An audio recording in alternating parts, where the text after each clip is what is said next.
आत्मनिर्भर बनाने की कोशिश के साथ बड़ा प्लान भी है।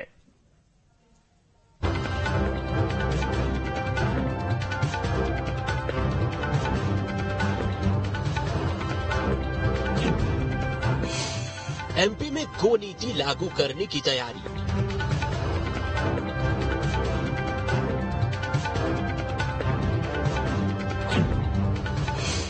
गायों के सहारे बीजेपी का दांव पड़ेगा भारी।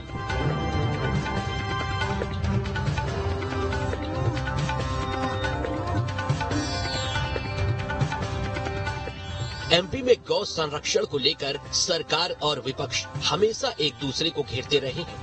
ऐसे में विधानसभा चुनाव से पहले सरकार गौ नीति लाने की तैयारी कर रही है। प्रदेश की गौशालाओं से उत्पाद खरीदेगी सरकार। गौमूत्र से बनी चीजें, गोकाष्ठ, गोबर से बनी खाद, फिनाइल की जगह उपयोग होने वाला गोनाइल को सरकार, निगम, मंडल और स्थानीय निकाय खरीदेंगे। गौशालाओं को आत्मनिर्भर बनाने की कोशिश है। हालांकि ये सरकार का पहला फैसला नहीं है। इससे पहले भी सरकार गौ संरक्षण को लेकर चिंतित रही है। हाल ही में भोपाल में गो रक्षा संकल्प सम्मेलन हुआ था, जिसमें सीएम शिवराज ने कई घोषणाएं की थी। छत्तीसगढ़ की तर्ज पर गाय से गोबर खरीदने की तैयारी, गोबर से प्लांट में बायो सीएनजी गैस बनाने की तैयारी, गायों के लिए चलाई जा रही है पशु एम्बुलेंस, प्राकृतिक खेती के लिए गाय पालने पर हर महीने 900 रुपए दिए जा रहे हैं, गौवंश की गणना करवाई जाएगी, अवैध परिवहन रोकने के लिए नया कानून बनेगा, फिनाइल की जगह गोनाइल का प्रयोग सरकारी दफ्तरों में होगा। हालांकि इन फैसलों को लागू करने की दिशा में सरकार काम कर रही है। गौशालाओं को लेकर प्रदेश में सियासत भी खूब होती रही है। अगर गौशालाओं की स्थिति जाने तो एमपी में 1762 गौशालाएं हैं। इनमें 2,87,000 गौवंश हैं। सरकार की तरफ से प्रति गाय हर दिन सिर्फ 20 रुपए गौशालाओं को अनुदान दिया जाता है। गौशाला संचालक लंबे समय से गौ सेवकों के लिए मानदेय की मांग कर रहे हैं। मानदेय देने की जगह सरकार अनुदान बढ़ाने की तैयारी कर रही है। बीते वित्त वर्ष में 202 करोड़ रुपए का अनुदान दिया गया है। बीजेपी की ओर से जहां गौशालाओं को बेहतर बनाने की बात की जा रही है, तो उधर कांग्रेस की ओर से गायों को लेकर सवाल उठाए जा रहे हैं। गौ जो है पूजनीय है। भारतीय जनता पार्टी के लिए अगर आप बात करें, अगर गौ संरक्षण की बात कर रहे हैं तो ये बहुत पहले से मुद्दा उठा हुआ है। जबलपुर शहर की बात करें तो जबलपुर शहर में मैंने खुद देश का पहला गौ चिकित्सा शिविर ग्राम नौनी में लगाया था, और जिसमें 450 गायों का हम लोग ने परीक्षण किया था। और ये सरकार से निवेदन कर रहे थे कि गौ संरक्षण के ऊपर सरकार कुछ करे। अब ये सरकार ने ये कदम उठाया है, ये सराहनीय है। कांग्रेस जो है, जैसा कि आप बोल रहे हैं, कांग्रेस ये मुद्दा बना रही है, तो कांग्रेस देखिए मुद्दा बना सकती है।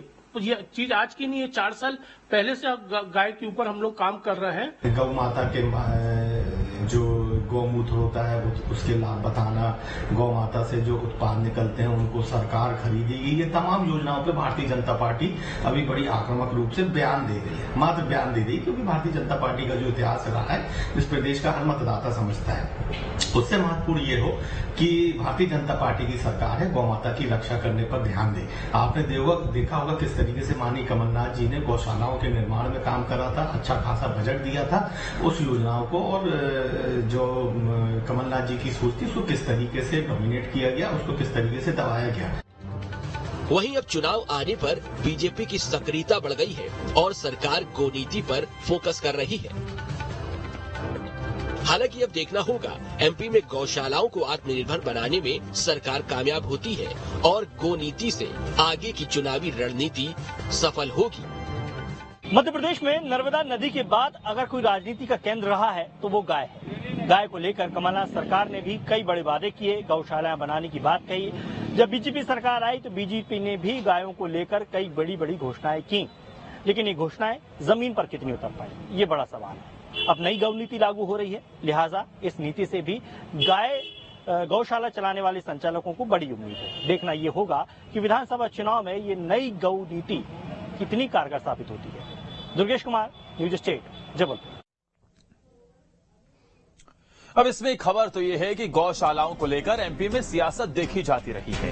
कांग्रेस सड़क से लेकर सदन तक गौवंश को लेकर घेरती रही है, इसलिए बीजेपी चुनाव से पहले गौवंश को लेकर सक्रिय हो गई है। सरकार गौशालाओं को आत्मनिर्भर बनाने की बात कह रही है और प्रदेश में गौ नीति लागू करने की तैयारी में है। गौशालाओं में बने उत्पाद, गोबर की खाद या फिर गौमूत्र को खरीदा जाएगा। तो वहीं कांग्रेस के सबसे मजबूत गढ़ छिंदवाड़ा को भेद